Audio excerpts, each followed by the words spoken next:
Hello friends, ਮੈਂ ਹਰਪਿੰਦਰ ਕੌਰ। ਤੁਸੀਂ ਦੇਖ ਰਹੇ ਹੋ ਇੰਗਲਿਸ਼ ਵਿਦ ਰੂਪ। ਅੱਜ ਮੈਂ ਤੁਹਾਡੇ ਨਾਲ ਸੈਕਿੰਡ ਕਿਊ ਕਾਰਡ ਸ਼ੇਅਰ ਕਰਨ ਜਾ ਰਹੀ ਹਾਂ ਜੋ ਫਾਈਨਲ ਵਰਜ਼ਨ ਦੇ ਵਿੱਚ ਨਿਊ ਐਡ ਹੋਇਆ। Describe an ambition that you have not achieved. ਇਹੀ ਕਿਊ ਕਾਰਡ ਦੀ ਵੀਡੀਓ ਮੈਂ ਪਹਿਲਾਂ ਵੀ ਅਪਲੋਡ ਕਰ ਚੁੱਕੀ ਹਾਂ। ਅਗਰ ਤੁਸੀਂ ਸਰਚ ਕਰਨਾ ਹੈ ਤਾਂ ਤੁਸੀਂ ਗੂਗਲ 'ਤੇ ਜਾ ਕੇ englishwithroop.com ਮੇਰੀ ਵੈਬਸਾਈਟ ਸਰਚ ਕਰੋ ਐਂਡ ਉੱਥੇ ਤੁਸੀਂ ਜਾ ਕੇ ਇਹ ਕਿਊ ਕਾਰਡ ਦਾ ਨੇਮ ਲਿਖੋ ਪਲੱਸ ਫਿਰ ਤੁਸੀਂ ਐਂਡ 'ਤੇ ਅਗੇਨ ਇੰਗਲਿਸ਼ ਵਿਦ ਰੂਪ ਲਿਖੋ ਤਾਂ ਤੁਹਾਨੂੰ ਇਹ ਵੀਡੀਓ ਮਿਲ ਜਾਏਗੀ। ਬਟ ਇਹਦੇ ਵਿੱਚ ਹੁਣ ਮੈਂ ਐਡ ਕੀ ਕੀਤਾ, ਇਹਨੂੰ ਮੋਡੀਫਾਈ ਕਰਤਾ। ਮੈਂ ਇਸ ਦੇ ਵਿੱਚ ਕੁਝ ਹੋਰ ਵੋਕੈਬਲਰਸ ਐਡ ਕੀਤੇ ਨੇ ਅਤੇ ਜਿਹੜੇ ਇਹਦੇ ਫੋਲੋਅਰਸ ਆ ਉਹ ਟੋਟਲੀ ਚੇਂਜ ਹੋ ਚੁੱਕੇ ਨੇ ਅਤੇ ਉਹ ਵੀ ਮੈਂ ਇਸ ਦੇ ਵਿੱਚ ਚੇਂਜ ਕਰਕੇ ਪਾਏ ਨੇ। ਸੋ ਇਸ ਦੇ ਕੁਐਸਚਨ ਹੈ ਕਹਿੰਦੇ ਵਟ ਇਟ ਇਜ਼, ਉਹ ਕੀ ਆ, ਤੁਹਾਡਾ ਐਂਬੀਸ਼ਨ ਏਮ ਕੀ ਆ।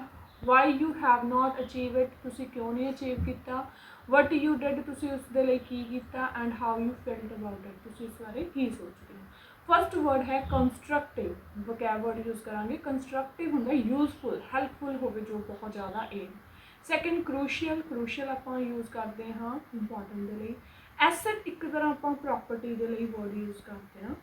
ਫੋਰਥ ਹੈ ਪੋਟੈਂਸ਼ੀਅਲ। ਪੋਟੈਂਸ਼ੀਅਲ ਹੁੰਦਾ ਲਾਈਕ ਕਿਸੇ ਕੋਈ ਪਰਸਨ ਕਿਸੇ ਨੂੰ ਲੈ ਕੇ ਬਹੁਤ ਜ਼ਿਆਦਾ ਉਹਦੇ ਵਿੱਚ ਪੋਟੈਂਸ਼ੀਅਲ ਆਪਾਂ ਕਹੀਏ ਸਮਰੱਥਾ, ਯੋਗ ਹੈ ਉਸ ਕੰਮ ਕਰਨ ਨੂੰ, ਉਹ ਏਬਲ ਹੈ। ਨੈਕਸਟ ਹੈ ਡਾਇਵਰਸਿਟੀ। ਡਾਇਵਰਸਿਟੀ ਹੁੰਦਾ ਬਹੁਤ ਵਾਈਡ ਰੇਂਜ ਦੇ ਵਿੱਚ ਅਵੇਲੇਬਲ ਹੋਣਾ ਕੁਛ ਵੀ, ਹੈ ਨਾ। ਸਿਕਸਥ ਹੁੰਦਾ ਅਨਫੋਰਚੂਨੇਟਲੀ ਹੁੰਦਾ ਜੀ ਜੋ ਆਪਾਂ ਬਿਨਾਂ ਖੁਸ਼ੀ ਤੋਂ ਆਪਾਂ ਜ਼ਾਹਿਰ ਕਰ ਰਹੀ ਹੋਈਏ, ਮਤਲਬ ਕਿ ਸੈਡ ਮੂਮੈਂਟ ਇੱਕ ਤਰ੍ਹਾਂ ਆਪਾਂ ਕਹੀਏ। ਫੋਰਚੂਨ ਹੁੰਦਾ ਬਹੁਤ ਜ਼ਿਆਦਾ ਖੁਸ਼, ਠੀਕ ਹੈ ਜੀ, ਦੁਰਭਾਗਿਆ ਕਹਿੰਦੇ ਇਸ ਨੂੰ। ਸੈਵਨਥ ਹੈ ਡਿਸਟਰੈਕਸ਼ਨ। ਡਿਸਟਰੈਕਸ਼ਨ ਹੁੰਦਾ ਜਦੋਂ ਤੁਸੀਂ ਡਿਸਟਰੈਕਟ ਹੋਵੋ, ਮਤਲਬ ਕਿ ਤੁਹਾਡੀ ਮਨ ਨਾ ਬਣੇ, ਤੁਸੀਂ ਲਾਈਕ ਕਿਸੇ ਚੀਜ਼ 'ਤੇ ਕੌਨਸਨਟਰੇਟ ਨਾ ਕਰ ਪਾਓ। ਨੈਕਸਟ ਵਰਡ ਹੈ ਜੀ ਮਿਸਟੀਰੀਅਸ, ਰਹੱਸ। ਇਹ ਵਰਡ ਬਹੁਤ ਜ਼ਿਆਦਾ ਰੀਡਿੰਗ 'ਚ ਵੀ ਯੂਜ਼ ਹੁੰਦਾ, ਰਹੱਸਮਈ, ਮਿਸਟੀਰੀਅਸ, ਮਿਸਟਰੀ ਹੁੰਦਾ ਰਹੱਸ। ਨਾਈਨਥ ਹੈ ਫਿਨੋਮੀਨਾ, ਟ੍ਰੈਂਡ, ਹੈ ਨਾ। ਐਂਡ 10th ਵਰਡ ਹੈ ਰਿਟੇਨ। ਰਿਟੇਨ ਹੁੰਦਾ ਕੁਛ ਰੀਕਾਲ ਕਰਨਾ, ਮੈਮੋਰਾਈਜ਼ ਕਰਨਾ। ਸੋ ਸਟਾਰਟਿੰਗ ਕਰਾਂਗੇ। Well it is crucial to have a constructive goal in life. ਕਹਿੰਦੇ ਇੱਕ ਬਹੁਤ ਜ਼ਰੂਰੀ ਹੈ ਇੱਕ ਸਹੀ ਗੋਲ, ਯੂਜ਼ਫੁਲ ਗੋਲ ਹੋਣਾ ਲਾਈਫ ਦੇ ਵਿੱਚ। Goals give reason to stay focused and motivated in life. ਜੇ ਤੁਹਾਡੀ ਲਾਈਫ ਦੇ ਵਿੱਚ ਗੋਲ ਹੋਊਗਾ ਤਾਂ ਹੀ ਤੁਸੀਂ ਮੋਟੀਵੇਟਡ ਰਹੋਗੇ, ਠੀਕ ਆ, ਐਂਡ ਫੋਕਸ ਕਰੋਗੇ। Today I am going to talk about that I have not yet achieved. So ਕਹਿੰਦੇ ਟਾਕ ਅਬਾਊਟ ਦੈਟ ਗੋਲ, ਠੀਕ ਆ, ਜਾਂ ਦੈਟ ਐਸਪੀਰੇਸ਼ਨ ਤੁਸੀਂ ਕਹਿ ਸਕਦੇ ਹੋ। I have not yet achieved, ਜੋ ਮੈਂ ਹਾਲੇ ਅਚੀਵ ਨਹੀਂ ਕੀਤੀ। Is to be able to communicate in French, ਜੋ ਕਿ ਮੈਂ ਕਮਿਊਨੀਕੇਟ ਕਰਨਾ ਚਾਹੁੰਦੀ ਹਾਂ ਫ੍ਰੈਂਚ ਲੈਂਗੁਏਜ ਦੇ ਵਿੱਚ। As you know that the ability to speak a second language has become a valuable asset in today's society। ਜਿਵੇਂ ਕਿ ਸਭ ਨੂੰ ਪਤਾ ਹੀ ਹੈ ਜੇ ਇੱਕ ਪਰਸਨ ਨੂੰ ਦੋ ਲੈਂਗੁਏਜਸ ਆਉਂਦੀਆਂ ਨੇ ਤਾਂ ਉਹ ਇੱਕ ਉਹਦਾ ਵੈਲਿਊਏਬਲ ਐਸੈਟ ਬਣ ਜਾਂਦਾ ਹੈ। ਉਹਦੀ ਜ਼ਿਆਦਾ ਮਤਲਬ ਕਿ ਆਪਾਂ ਕਹਿ ਦਈਏ ਉਸ ਨੂੰ ਜ਼ਿਆਦਾ ਅੱਗੇ ਜਾ ਕੇ ਫਿਊਚਰ 'ਚ ਬੈਨੀਫਿਟਸ ਹੁੰਦੇ ਨੇ। Besides looking for motivated individuals with experience, companies are searching for potential candidates who can offer more with regards to cultural diversity। ਤੇ ਅੱਜ ਕੱਲ੍ਹ ਕੰਪਨੀਜ਼ ਵੀ ਇੱਦਾਂ ਦੇ ਇੰਪਲੋਇਜ਼ ਹੀ ਚਾਹੁੰਦੀਆਂ ਨੇ ਜਿਨ੍ਹਾਂ ਨੂੰ ਜ਼ਿਆਦਾ ਲੈਂਗੁਏਜਸ ਆਉਂਦੀਆਂ ਹੋਣ। ਕਿਉਂ ਕਿਸ ਕਾਰਨ, ਕਿਉਂਕਿ ਅੱਜ ਕੱਲ੍ਹ ਜੋ ਕਲਚਰਲ ਡਾਇਵਰਸਿਟੀ ਹੋ ਰਹੀ ਹੈ। ਸੈਕਿੰਡ ਇਸ 'ਚ ਆਪਾਂ ਹੁਣ ਸੈਕਿੰਡ ਪੁਆਇੰਟ ਨੂੰ ਐਲੈਬੋਰੇਟ ਕਰ ਦਾਂਗੇ। I just thought about this idea a year ago. ਮੈਂ 1 ਸਾਲ ਪਹਿਲਾਂ ਸੋਚਿਆ ਸੀ ਇਹ, because I realized that nowadays knowing more foreign languages is an advantage, massive advantage ਵੀ ਤੁਸੀਂ ਕਹਿ ਸਕਦੇ ਹੋ, not only in our daily lives but also in work environment। ਸਿਰਫ ਆਪਣੀ ਡੇਲੀ ਲਾਈਫ ਦੇ ਵਿੱਚ ਹੀ ਨਹੀਂ, ਵਰਕ ਇਨਵਾਇਰਮੈਂਟ ਦੇ ਲਈ ਵੀ ਕਹਿੰਦੇ ਇੱਕ ਤੋਂ ਜ਼ਿਆਦਾ ਲੈਂਗੁਏਜਸ ਆਉਣੀਆਂ ਬਹੁਤ ਫਾਇਦੇਮੰਦ ਨੇ। In order to achieve this, ਇਹਨੂੰ ਅਚੀਵ ਕਰਨ ਲਈ ਮੈਂ ਕੀ ਕੀਤਾ, registered for a French class for beginners twice a week। ਮੈਂ ਰਜਿਸਟ੍ਰੇਸ਼ਨ ਕਰਵਾਈ। I also downloaded an application on my cell phone which assists people study foreign language named Duolingo so that I can study on my own at home। So मैं ये app भी download की जिस नाल मेरी help होवे।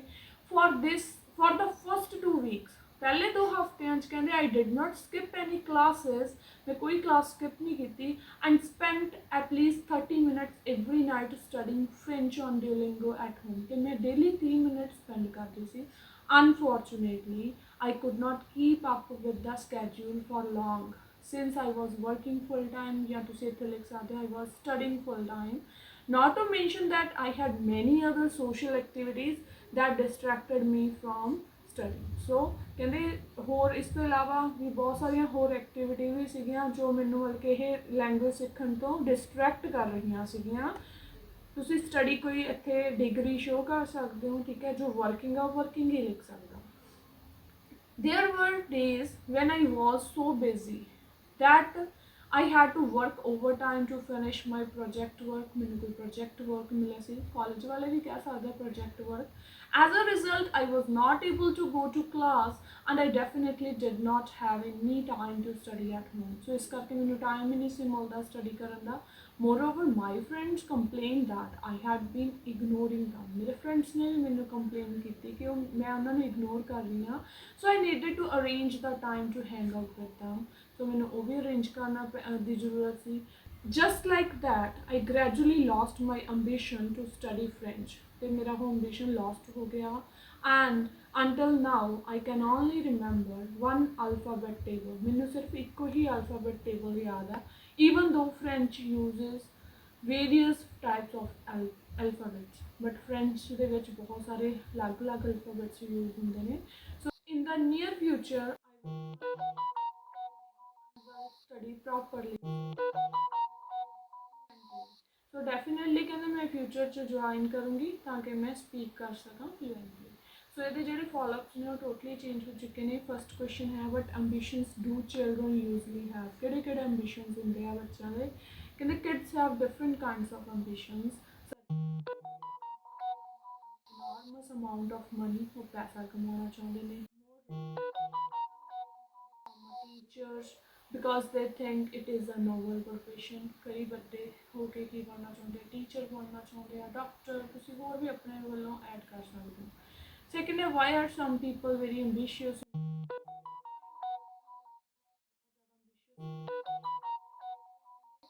Some people become more ambitious due to deep seated insecurity क्योंकि उन्हें